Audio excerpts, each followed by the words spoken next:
Welcome those who have joined. Going to give it a few minutes to allow people to join, and then we'll get started. But I want to give it a second and just say hi to everybody who is coming on, and thanks for joining the meeting thus far.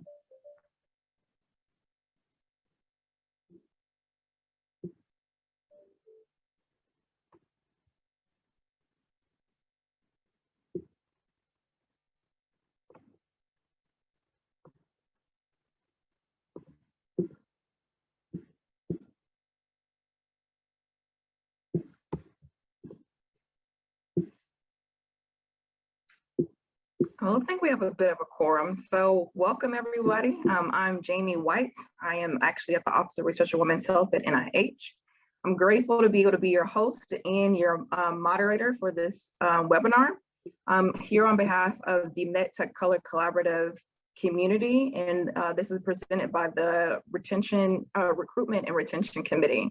And so here we're going to be talking about diversifying clinical trials, engaging patients and communities of color in clinical research. I just want to give a special shout out to those who have joined, and also if you are a patient and willing to maybe dive into the world of clinical trials, we're grateful for you here and to learn. And so with that, I'll go to the next slide, please.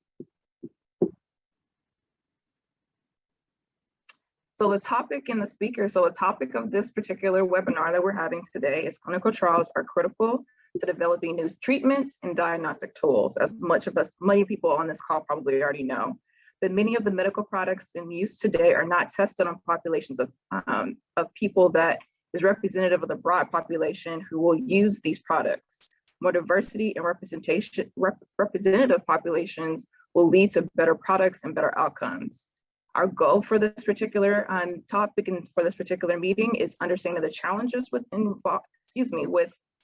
recruitment, and also thinking about enrollment and retention of diverse studies volunteers and clinical investigators. And also you hope to share experiences of those involved in clinical research and work towards concrete solutions and best practices, which I know we all hope to gather and get to. So I'm going to go to the next slide. And so in the interest of time, because it's a lot of questions that we received coming in, so I want to make sure that I want to allow everyone to know that we're going to be doing a Q&A after this. And the Q&A, please feel free at any time during the meeting and during the presentations to put in your questions in the Q&A section, and we'll be answering those a little bit later after the facilitated discussion. But without further ado, our featured speakers are Leslie Wise, and she's coming in and she is Evidence Matters. We also have Sonia Houston, who is also going to be joining us for the Q&A, but our first talks are going to be from Dr. Elise Ross and also Dr. Patrick Gee. And with that, I'm going to turn it over to them, and you'll be seeing me a little bit later once we get to the moderated discussion. So with that, thanks guys, and next slide. Thank you so much for the introduction. This next set of slides is really just to lay the groundwork and make sure that we're all on the same page. Some of it may be a bit basic for people who are very much in this space and who are constantly running clinical trials or know about clinical trials. But again, we just want to make sure the definitions make sense to everyone. Next slide. So I first wanted to start by making sure we're using the same definition of what a medical device is. I think when we talk about clinical trials, we often think about vaccines because that's been high on the mind, just given what's going on internationally, but drugs as well. But we also, a lot of clinical trials revolve around medical devices. And for this, medical devices defined as an instrument including certain components, parts, or accessories that are intended for use in diagnosing, treating, curing, or preventing a disease or a condition, or it might have the intended effect of changing or affecting the structure or function of the body. You can think of like a hip or a knee prosthesis. And these devices do not require chemical action in the body or have to be metabolized in the body to have its intended use. Next slide. And so in general, what do we mean by a clinical trial? It's research designed to study, evaluate, or test a medication, vaccine, device to determine or confirm that it works as intended and whether it is safe under certain conditions. Next slide. Many people participate in clinical trials. The stars of the clinical trials are really the research subjects or volunteers, who are people who are going to undergo treatment with a placebo or maybe not a placebo, or the actual drug device being tested. Researchers are typically trained healthcare professionals like myself or other professionals who are conducting the work of the clinical trial. We can also be called clinical investigators. There are sponsors who fund the clinical trial, and this could be from anyone from the federal government to medical device or biomedical companies specifically.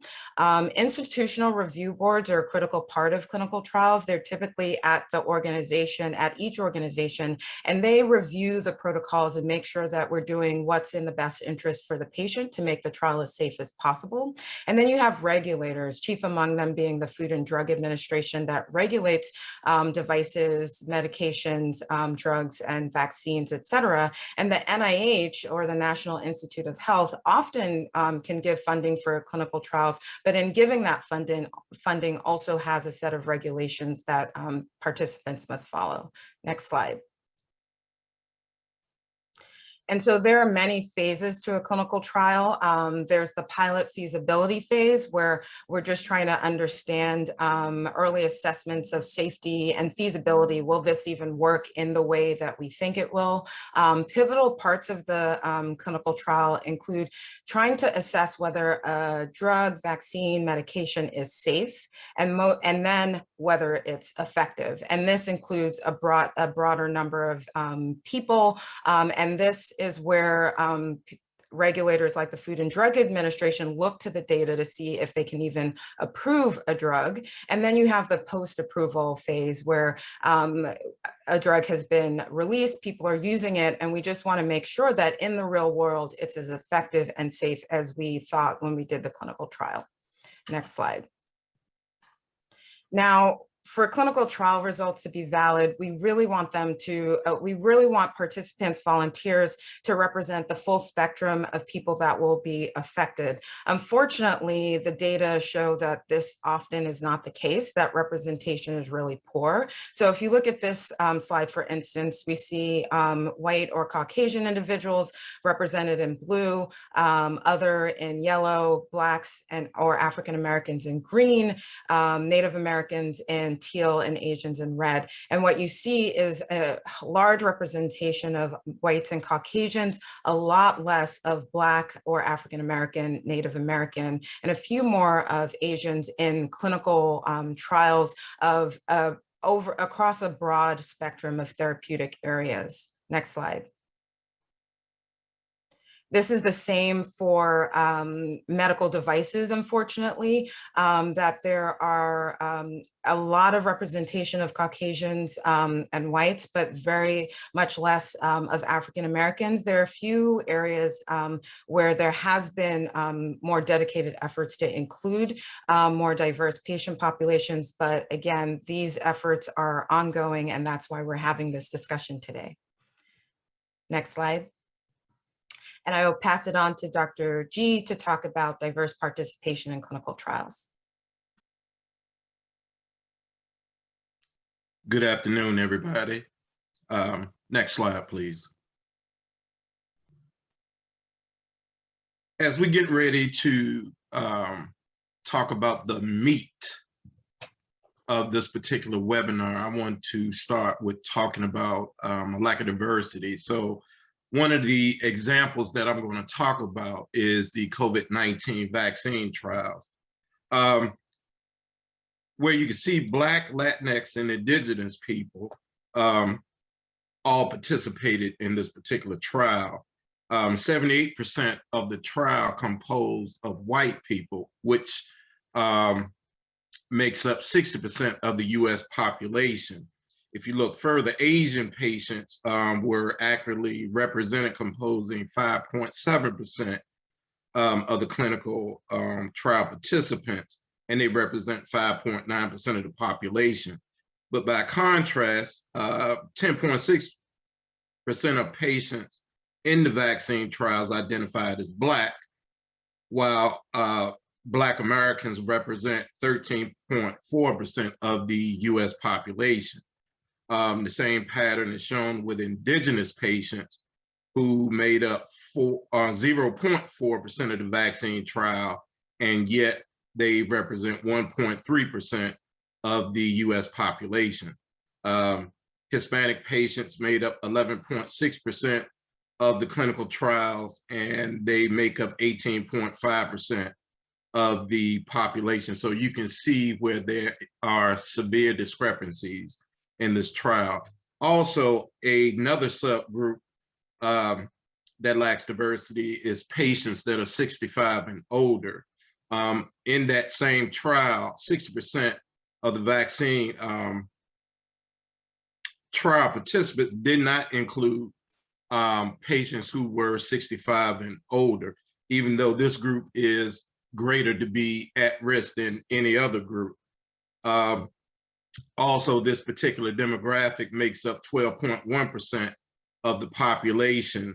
And by 2030, people 65 and older will make up 20% of the US population, according to the US Census.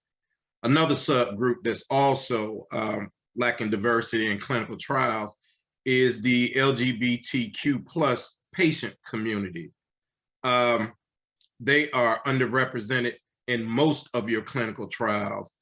And a lot of times that's because when they collect data, they really don't know how to categorize people in this particular group. And some of the biggest disparities come with sexual orientation and gender identification listing. Also, one of the last groups that I want to talk about is patients with disabilities. Patients with disabilities have a similar problem to the LGBTQ plus patient community because they are often not counted in clinical trial demographics. However, many trials are also explicitly or implicitly excluding patients in this particular area. And that also includes those that are suffering with mental illness from participating in clinical trials. Next slide, please. So we're going to talk about some of the challenges to diverse participation. One of the challenges is medical mistrust in minoritized communities. People are more educated now than in the past. So of course, with social media, we have the opportunity to investigate certain things. So when you think about the medical atrocities that were historically done in this world as well as this country, sometimes you think about Tuskegee as well as Henrietta Lacks, but here are some that I'm not sure if you're familiar with or not. The first one is the Aversion Project that happened between 1971 and 1989, and this happened in apartheid era South Africa. This particular experiment was directed toward gay people who were in the military. They used shock treatment to try to convert them from being homosexual to heterosexual. They even drafted people into the military for this particular experiment.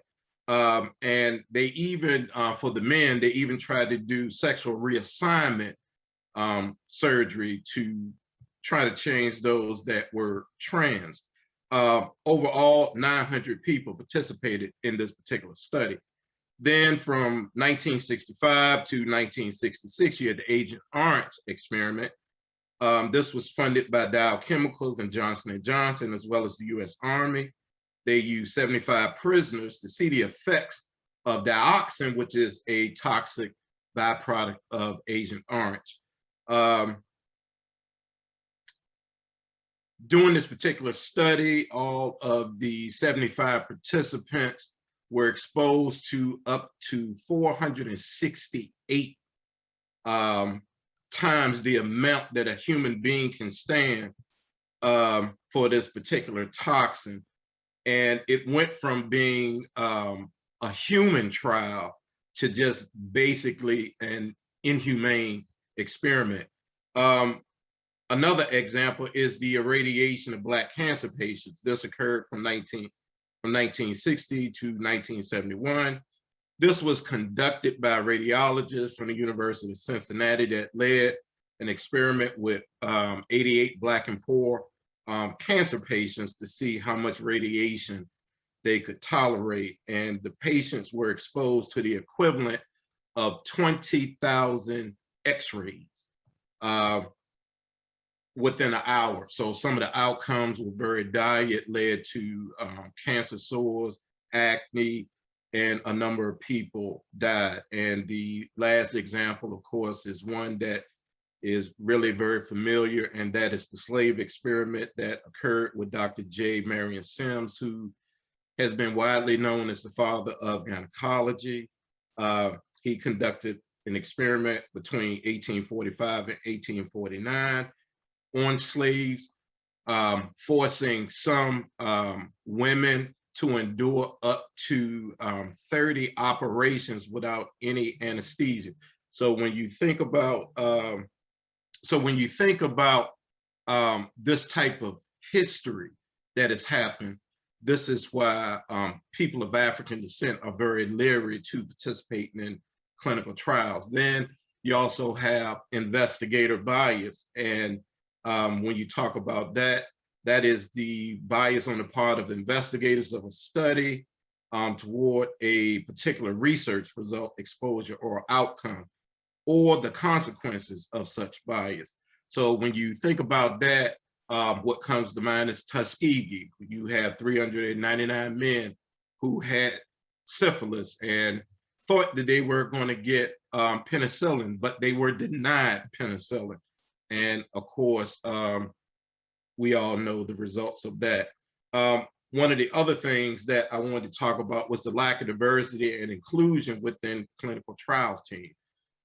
If your clinical trial team is not diverse, you will not be able to recruit diverse participants. One of the things that people of color do now is when you introduce a clinical trial, they want to investigate the clinical trial.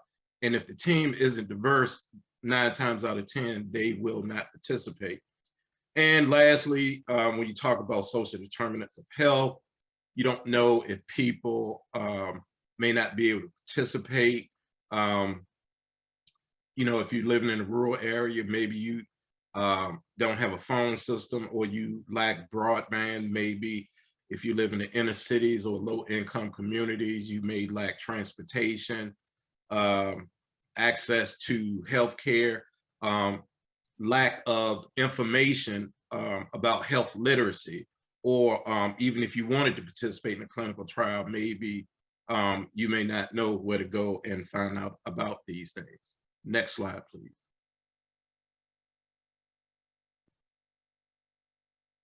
So the importance of diverse participation. One is to build trust and transparency between patients and researchers. You can have trust without transparency. You can have transparency without trust. But one of the equalizers with trust and transparency is truth and consistency. And when you have diverse participation, they can make sure that they hold the clinical trial team accountable. Next, it makes patients feel more inclusive about the process. The more that minoritized communities know and understand about clinical trials and the impact that they can make, especially if they are in a particular family dynamics where they may have a history of a particular disease, they can be contributors to solutions for that. And lastly, it gives better access to information about eligible trials. Next slide, please.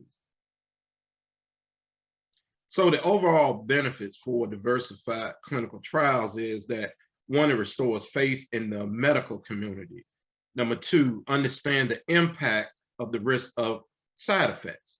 Number 3, we want to establish better patient trialist communications. Number 4, we want community buy-in with effective product development. And number 5, the restoration of humane treatment in this particular society. So thank you very much for allowing me to share. Thank you.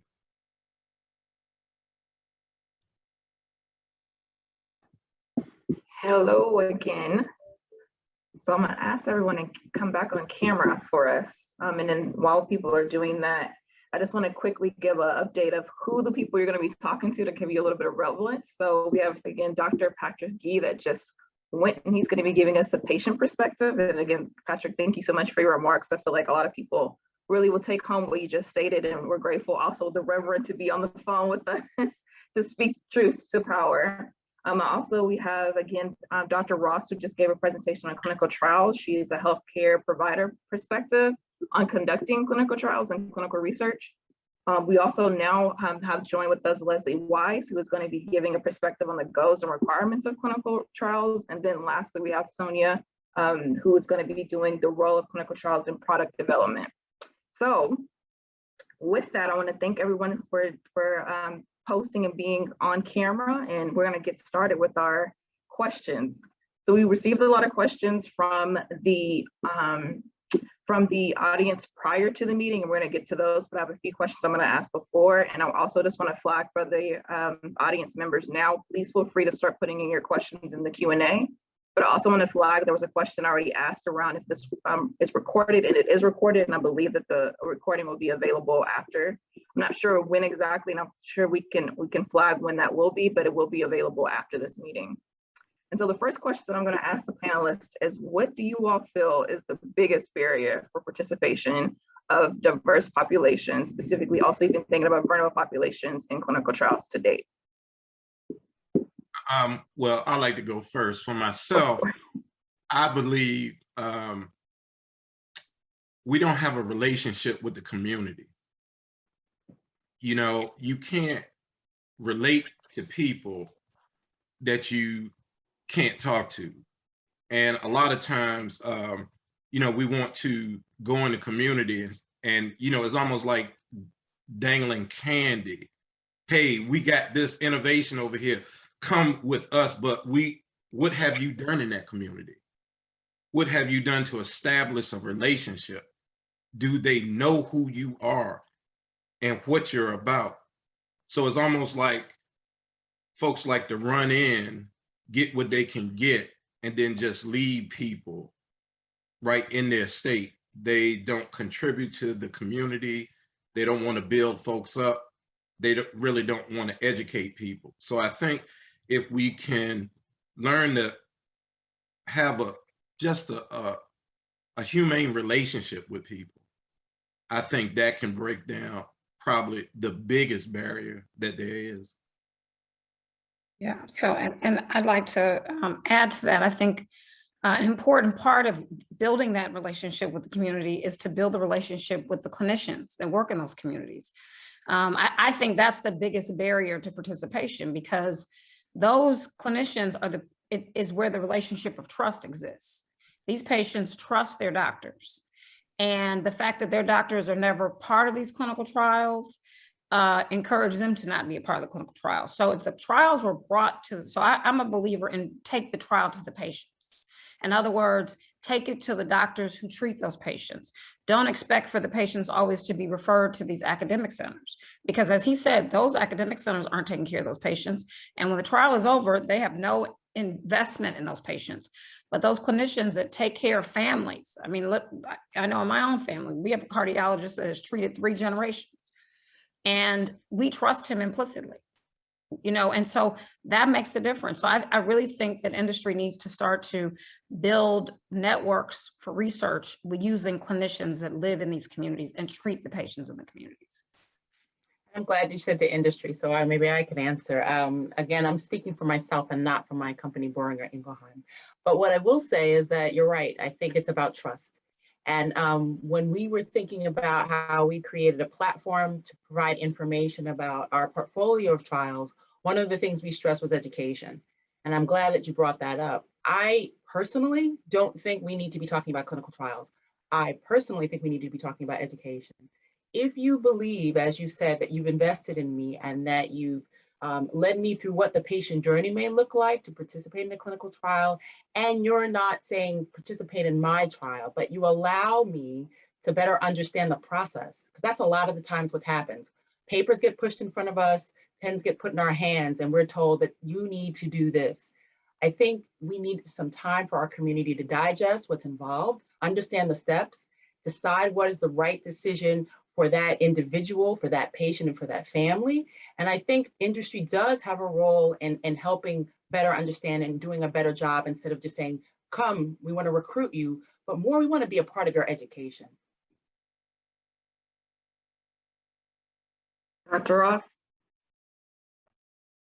Oh, everyone said, put their thoughts and I think made important statements and powerful statements about community. I would add that as someone who works in an academic medical center, I've often seen that physicians like myself, we assume a lot about the patient and their knowledge and their, thoughts about how, like, why would you even engage in a clinical trial? We just assume that everyone knows that they're an important part of healthcare and moving the needle forward. And it's a bad assumption, because a lot of people will come from families where access to healthcare has been poor.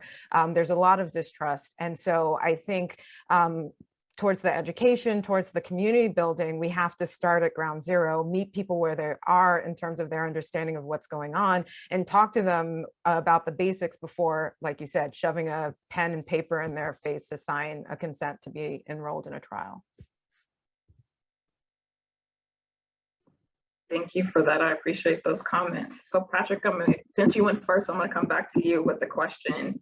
I wanted to know, can you tell us more about what you want patients, specifically patients of color, to know about participating in clinical trials? What I want them to know is basically what I have been preaching, excuse the pun, for a long time.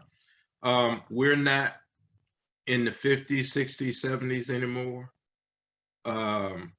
There are a lot of great innovations that have come about, specifically tied to communities of color. I use myself, I'm a diabetic, and because of my diabetes, I lost my kidney function. And one of the ways that I now am able to manage my type 2 diabetes is through the medical innovation of SGLT2 inhibitors and GLP-1 receptive agonists. So I've been using a GLP-1 receptive agonist since February of last year. So I've gone from an 11.7 A1C to a 5.3 A1C consistently. That's amazing. So when you look at Native Americans and indigenous people being #1 with kidney disease, and African Americans and Hispanics and Latinx a close #2, we have to be bold now. We really have to go into the communities. And just like we've stated before, we need to educate the community, because diabetes has a family lineage. Everybody's at risk. So does kidney disease, so does cardiovascular disease. And this is why we really need to diversify clinical trials. So for me, I now know that we're not living in the past, that, patients now know their basic patient rights as well as their human rights, and they're able to exercise more with any mistreatment.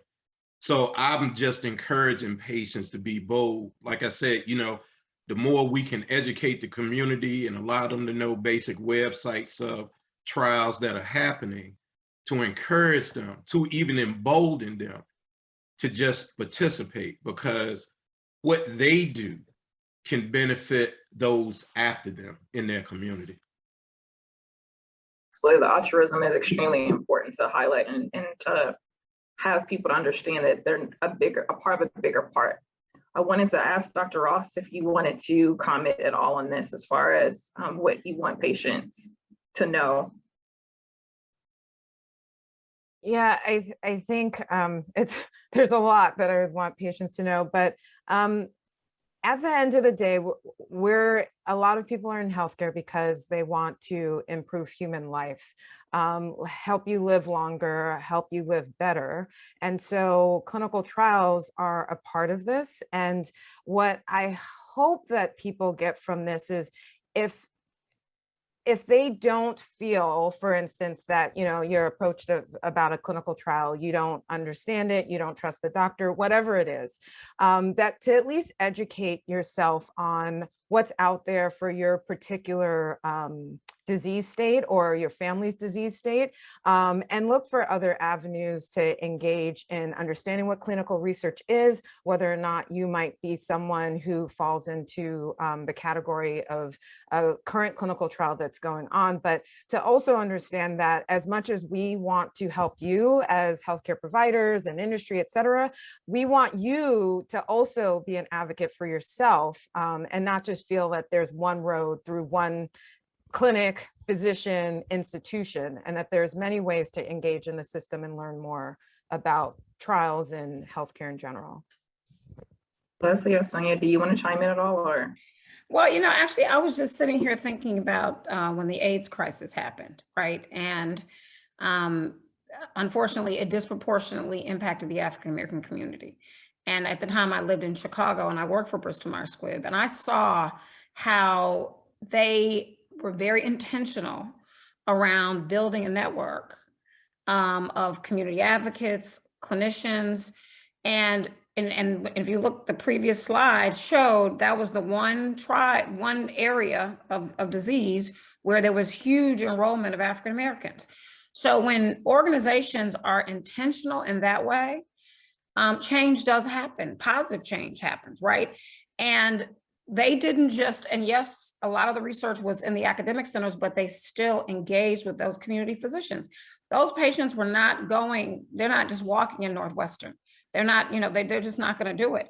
But they built a network of community physicians that were engaged because it was their sister's son or their, it's our community.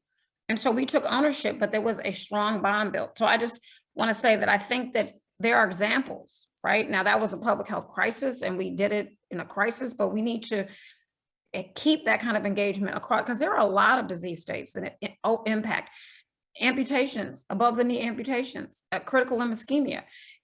Black men have their legs cut off at 5 times the national average.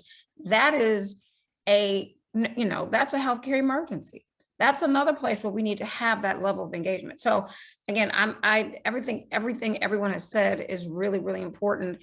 And it is about education, but it's about industry also educating themselves on how our communities need to receive the message, because it's not a one size fits all. And if I speak Spanish and you're teaching it to me in English, I don't understand anything you're saying. So if in different communities need to hear the message different ways, or they need different messengers, then industry needs to invest in that. So that's just kind of the way that I see it. But we do have to fix this. There's no question. Leslie, can I jump in and ask you, why do you think Bristol Myers Squibb was interested in doing community engagement at that time? Were they being asked to, or was it something that the company felt they needed to take on? Right. It was a business imperative, right? I mean, to get the patients enrolled, it was a business imperative. And so, that's the thing about industry. When there's a business imperative, they'll figure out the solution, right? And we're moving to a place where in this census, the country, it came out 40%, and there are questions about the count. 40% of the country, though, is diverse. Probably in 10 years, it's going to be more than 50%. So it's at this point, it's a business imperative. This isn't just about, from an industry standpoint, these are things that need to be figured out, because these are the realities of the changing demographics. And if we continue to use guidelines built on evidence that was collected, as you said, in the 50s and 60s and 70s, where we weren't in these trials, we'll continue to get the poor outcomes that we get today. I mean, the clinical outcomes are not a surprise when we say, oh, but it was the articles in the New England Journal of Medicine, but in real life, it's not working. Well, who was in the study? And so we have to start to look at this different. And using the GLP-1, I don't know who Novo Nordisk had in that study, but I bet you they had a much more diverse population. So they probably knew that it was going to work in the patients that are the highest burden. And that's what we have to start to look at. I think that's how you have to look at what's the patient population. It's really not about race. It's about who's the patient population that's at risk here. And let's target them. I can tell you that's Sonia, how was we're it looking Sonia? at it. Go ahead. Yeah, that's what I was saying. I was nodding because that's exactly everything you said, Leslie, is spot on. And how we're doing it actually with the platform that I work on is we have to address it in a global way. So I like that you said it has to be multilingual. It has to reflect the communities that you're trying to have a conversation with, and we try to make sure that. And I know that even trying to make the language that's available, that's there in a digital manner, is easier to understand. Those barriers we've got to remove them. Because what I will say is what's new, and I really want to put this out for industry, it is difficult for us to pivot to this conversation. For so long, we had to have an arm's length, and we still do, because my organization works through patient advocacy organizations, to really have conversations and communications with patients. So my platform was co-created with patients, but that was done in a manner where we had patient ad boards, where we had patients organized to come to us for us to allow to ask them very guided questions. And so when you look at industry to move, we are hearing you, and there are people who are in industry who are really dedicated. My team, I could speak to it, they really, we understand these needs, but we have to think about how we carefully pivot. So there's a business imperative, and I would just say there's also regulatory aspects. And I know many on this panel can understand that precludes the industry from doing that. What I want to just say is that one way that I am thinking that's relevant to this panel is, we've had ideas. We would love to reach out to HBCUs. I see HBCUs as a great place to have the populations really kind of understand what industry does, be educated about the clinical trial experience. If we can reach out to alumni groups, I think about my own, I attended Spelman College. That would be a place where we could get a lot of the feedback that we're looking for from the right people who could really communicate and help our communities. So those are ideas that we constantly have, and we're a sounding board for that. And I would like to see where those kind of discussions can go. Well, I didn't know you were my Spelman sister, so hi. Big hug. Right. I wanted to allow anyone else to kind of talk about how we can get more HBCUs involved, and MSIs is also minority serving institutions involved in this as well, based on Sonia's last comments. Well, so the one thing that I guess I know that is happening right now in Meharry, they've created Meharry Ventures to help support innovators and entrepreneurs of color that are looking to solve some of the problems that exist within our communities. And so that's one thing that I definitely would encourage, is that if anyone's thinking about solving a problem that they see every day, right? Because that's usually where solutions come from. It's the people that live in the space where the problems are. Like, this is the best time for people of color to become entrepreneurs. Like, I support many organizations, the Texas Medical Center Innovation Institute, MedTech Innovators. I work with startups every day. Actually, one of my companies just won at the health conference. They won the big prize as the #1 company. And I'm very excited about them, but it's a spin out of Johns Hopkins. But get involved with these universities. Go to Howard, go to Meharry, get involved. There are nursing schools. There's Prairie View that's in Texas. Get involved in these innovation communities, because you know the solutions. You see them and you talk to your friends about, oh, if it were me, I would do it like this. Well, do it like that. Create those solutions, because those are going to be the solutions that are going to transform our outcomes. And that's how we'll get more involved in clinical research also, because we'll be dictating how the trial. Absolutely. Sorry. I would just also add, I think it's important for us to not only think about med schools, think about business schools, think about engineering. They all are thinking about this in a different perspective, in a different way. So I want to make sure I add that to the conversation, that we have to be thinking through it through different sectors, but also different disciplines. I don't know if Dr. G or Patrick, and or at least if you want to comment at all on that, and then I can move on to the next question. No, I agree with what everybody is saying. In the kidney community, we have Kidney X, and they put that out to engineers, folks that are not nephrologists, Right. to create innovations to move past 60 years of the same type of dialysis. So Yep. you have a lot of folks that's living with kidney disease that are now becoming innovators. Yeah. They want to cure themselves, so they want to be the cure for what they're going through. Right. So no, I'm really encouraged about this. And I went to Howard, so I feel pretty good about being in this group once we get what's going on at Howard straight, but yeah, shout out to HBCU. Elise, do you want to say anything? I did not, unfortunately, go to an HBCU. We still love I you. visited Spelman a lot and had a lot of friends that went.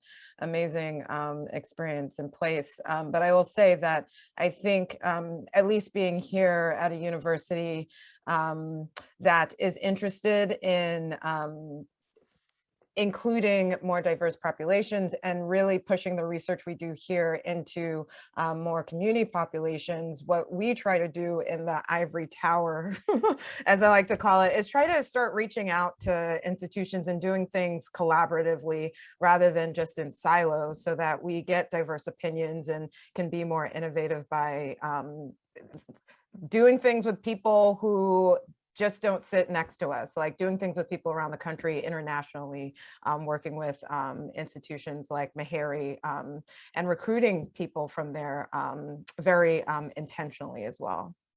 I think what you're saying is talking about collaboration and figuring out how we can tell these stories. And for me, I might say something controversial, but I know because I'm US born, I'm an African-American woman, I grew up in the Bronx, I get it. But I'm working in these industries that are run by foreign-born CEOs. They're not US CEOs. They sometimes will say that this experience is just the US.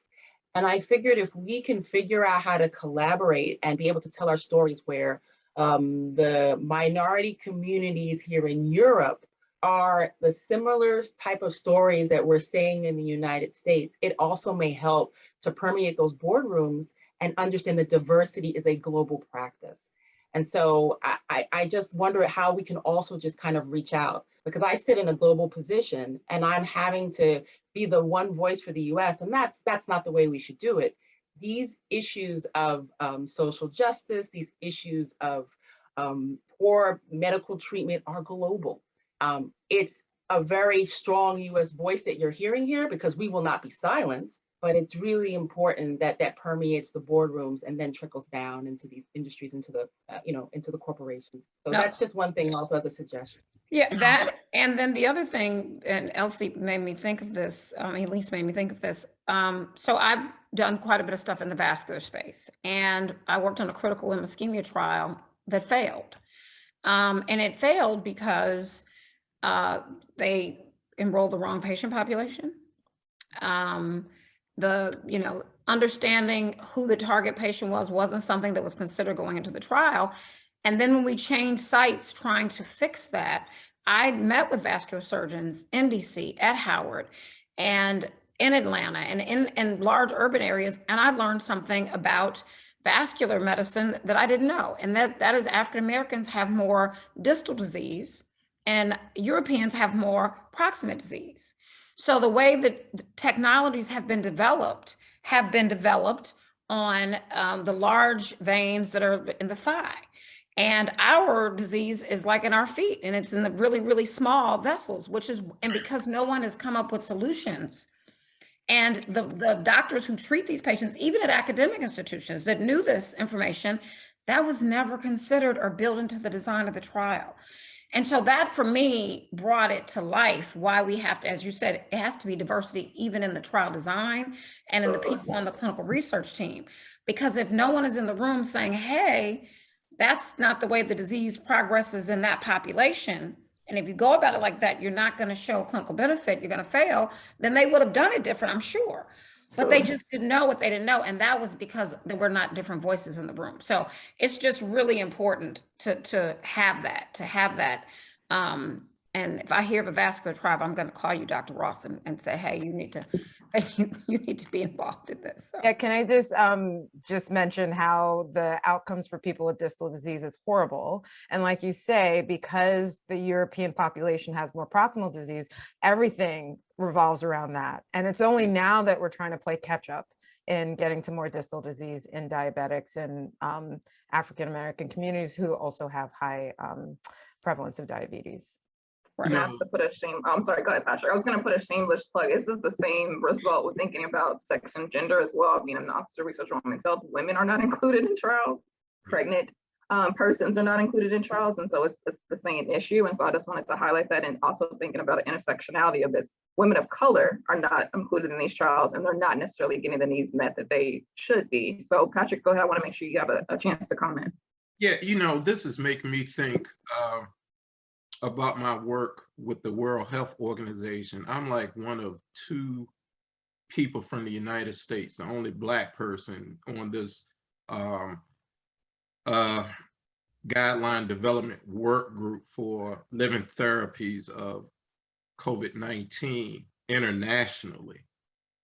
And it really threw me for a loop being on a call and hearing that Africans and people of African descent worldwide made up less than 1%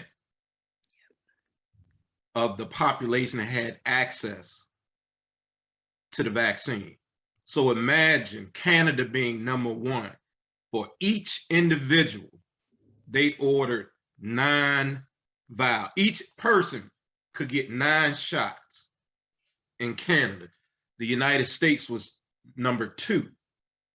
Each individual in this country could get 7 shots. Then when you go to Africa, the only people that were really able to get the vaccine were people in South Africa. So, you know, listening to you all talk, it really, we have to do better. We know better, and we have to do better, because it's sad. It is sad. And I wanted to make sure I got to this question before we go to the Q&A from the audience. So I promise, guys, I'm going to get to your questions very shortly, but I wanted to make sure I hit it on this, being that we decided that we were going to talk about it. I wanted to understand from a regulatory perspective, thinking about FDA and CMS, what can they do to promote and encourage diversity in clinical trials, because they're also a part of this space. And I think it's important for us to maybe think about asking and what we can do for that. I do work for the federal government, but thankfully I do not work with those entities. So you guys can say freely how you feel and give comment, and more importantly, give suggestions.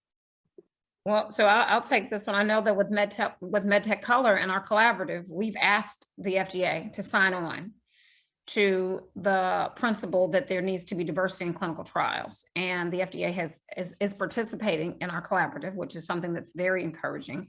We are now trying to engage with CMS and to get that same level of support.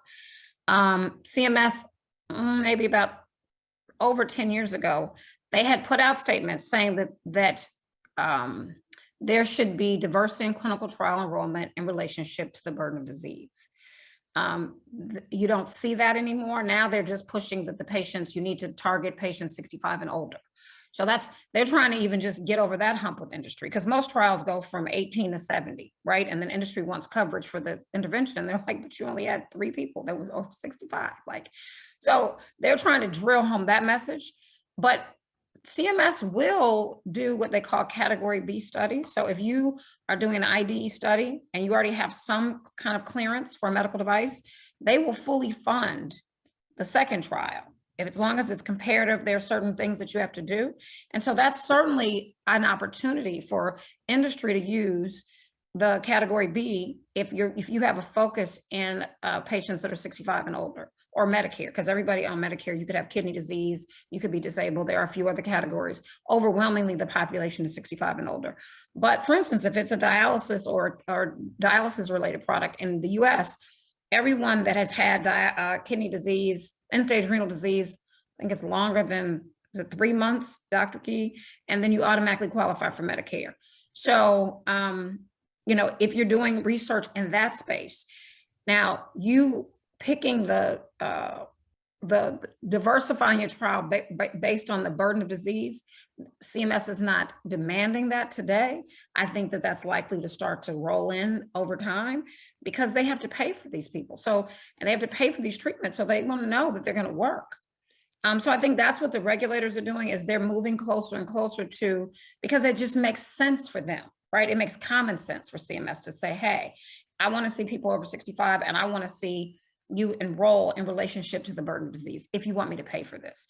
Private payers are already doing it. If you bring them, you know, a population in Australia and there's no one of color, I'll just use the big dispute over Biogen's drug, over that cognitive delay. You know, the panel said don't approve it. There was a lot of politics. There was not one person of color in that trial. I don't know if you guys know that, but not one. And the highest burden is in the African-American community of that disease state, but not one Black person was in that trial. And that was what was in the press, but that was one of the reasons why the doctors pushed back so hard. Because they're like, this data is, you know, it's nice to know, but it's not really the data we need when we want to bring it into clinical practice. So I think that as industry gets that kind of pushback from payers, and I work in the market access space mostly, payers have an uncanny ability to move industry like nobody else, right? So that's where I'm working to try to get to shape that, because I just want to see better outcomes. Because if we have better outcomes, we're gonna lower costs. It's that simple. So right, and I'm sorry, Leslie, go ahead. No, go ahead. No, I'm just saying it's just really that simple. So I just want to make two comments on those statements. One would be, I appreciate the fact that people they underestimate how costly it is to do a clinical trial. And if we decide to be intentional and lowering those costs by making sure the right people are in them so they don't fail, that's a piece that I feel like we need to make sure we highlight. And I want to flag that for our group. And the other thing that I just wanted to highlight, I think it's also important for some of the trialists to be thinking about their inclusion and exclusion criteria, because oftentimes those particular criteria are inadvertently leaving out the right people that need to be in it. If you have someone who has diabetes, they oftentimes have another chronic disease. And thinking about multimorbidities, if you don't have that as far as a inclusion and you have exclusion of if you have another disease, then that's going to obviously have the people that really need to be a part of that conversation in that trial excluded. So I just wanted to highlight those things, but I want to move to some questions from the audience because we're running a little bit out of time. The first question that came in was, can you please share some insights on engaging community leaders for inclusion of monetized populations? And I think this is a very important question, and I'm going to pass this to Patrick, so I think that you can give some perspective on this. There are a couple of organizations that I know. One of the things that occurred during COVID-19, a lot of community clinics closed down and a lot of health ministries, church health ministries, were birthed. So a lot of community leaders start guiding patients toward church health ministries to be able to get health literacy, to be able to give them good information on particular disease states. So that's one particular area. Another way is going through local and state Department of Health, Department of Social Services, to be able to engage with folks. If you are inner city, I would talk to the Department of Health person that's located in those particular areas. If you want to go to like low income housing, or you may want to go to the rural areas to be able to talk boots on the ground to individuals to find out their particular disease state and you know, to share information. When it comes to organization, I think it was stated before, but I really want to reemphasize, get those folks from the community, put them on your community or patient, or make them subject matter experts on your board so that you can have the voice of the community as a part of your collaboration in including them in clinical trials. Appreciate that, Patrick. I have a question for Dr. Ross. And the question is, what would you advise the industry with overcoming the challenge with doctors that don't have the staff to assist the conducting research? Yeah, one thing that has kind of been underlying this is you just need infrastructure to conduct clinical trials appropriately. And there's one physician isn't going to be able to do that. And so industry partners need to understand, like we've said, the cost of bringing community partners online and trying to innovate around how you can make infrastructure potentially mobile by building partnerships that you can spin up and spin down as you need to. Is just one thought that comes to mind. I appreciate it. And Leslie, you have your hand up, so go ahead. Yeah, I actually put it up before you asked the question because I wanted to, so I saw a comment in the chat and I really do want to talk about this. It was talking about a partnership between Colombia and Pfizer. So now if Pfizer is, and let me start out by saying I applaud the effort, the thought, but if they're really committed to building a network of people of color that can do this, why aren't they building that partnership with Meharry and Howard? See, this is where I feel like, okay, people make these gestures and that's why it looks like a gesture to me. The second thing is, so I feel like you took that opportunity to the wrong place and love Colombia, but if you're serious about this, go to where doctors of color are being educated every day. That's one thing. And then two, we have, because we didn't talk much about digital health, but I work in that space a lot. Digital health is transformational in terms of being able to do clinical research. And there are tools that can build it right into the EMR. And everyone, because of the interoperability laws, everybody has EMR now.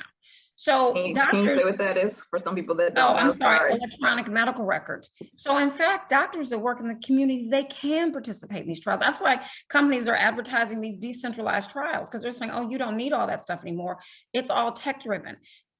You know, I've worked, before I went into consulting, I worked in industry for years, and I've worked on these trials. You don't need the staff that you once needed. I'm not saying that there shouldn't be some support given to these providers, but technology has removed a lot of the barriers that used to. You don't need a nurse, you don't need, yes, every trial, you're still gonna have trial monitors, and those are things that the CRO does. That doesn't go away, no matter where the site is. But the physician themselves, there are applications that will prompt the physician and say, hey, this patient meets all the inclusion exclusion criteria of this trial. This is somebody you should talk to about enrolling. They can build it into the EMR. So this whole thought that, you know, we don't have the skill set, we don't have, it's technology has taken us past that. So I think industry needs to rethink those assumptions and now go back. And then if they need to, they bring doctors in to train them on anything. I work in the device space. They fly doctors all the time to train them on cadavers. Well, if you need to train them, fly them in and train them on your software. Well, I appreciate those comments. I wish we could continue. We only have 2 minutes left, and I want to first thank the panelists for being on the call with me and helping me to moderate such an amazing and exciting session. Also, this is the first of many, I'm assuming, from this collaborative, so I wanted to just flag that we're the guinea pigs, but I think hopefully you guys got a lot of information that you wanted, but I wanted to allow each of the panelists to just give final thoughts. You got 30 seconds to give final thoughts. And so I'm gonna start with Sonia. Thank you. So someone asked the question, where do you find information about clinical trials? Just as a basic question. And you can find it on the US government website, clinicaltrials.gov. That's a great place to go if you're really looking for information about global trials in the US, trials from many different sponsors like my own. But I would say also, once you've gone to clinicaltrials.gov, and if it's a little too hard for you, there are like my platform, there are platforms by other sponsors. We are trying our best to make the information very accessible, very friendly, and in a manner we can deliver the information to you along with education. So you should definitely take a look at that. I'll pass it on to, should I, Jamie, choose someone like Leslie to go next? You go ahead, take the liberty. You got muted, Leslie. Okay, I'm sorry. Well, I'll just say, I'm just really excited to be a part of this collaborative community at MedTech Color. And I think that, you know, in the coming, you know, days, months, and years, you're gonna see lots of really impactful and important things come out of this. We have a wonderful leader, Dr. Cherie Sparks, and We are going to do some things. We're going to be launching a podcast coming soon, because we want to keep these issues front of mind, and we want to bring positive changes that's ultimately just going to move the medical device space forward, but with us as partners, right? And so yeah, I'm very excited about being part of this collaborative and the directions that we'll be going in the future. So I love MedTech Color, and I think that we're making a positive impact. Dr. Ross, do you want to go? And then we're going to wrap up with Patrick with some powerful words. Briefly, I'll just say, for patients, become your own advocate, become advocates for your family members, because that's how you get the best care. For industry providers and clinicians like myself, just understand that you can't keep doing what we've been doing to get things done. And we have to really start innovating around how we're going to get these trials rolled out to that more distributed to different communities. Patrick, last words. For folks like myself who live with an affliction, if we could all be honest, we all are battling some type of internal war. From tragedy can come triumph. Now is the time to be the healer in your family. You can be a wounded healer by participating in clinical trials. You never know that the first step that you take to bring overall wellness into your family is nothing more than just a click away. I want to thank the panel and thank those in the audience for just allowing us to share our perspective. And again, I just encourage you not only to manage your care, but to find the humanity in the midst of your suffering. And that way you can look at people as people, not color, not gender, not sexual orientation, but just look into the soul of a human being. And that's where you'll find yourself and your greatest victory. Thank you.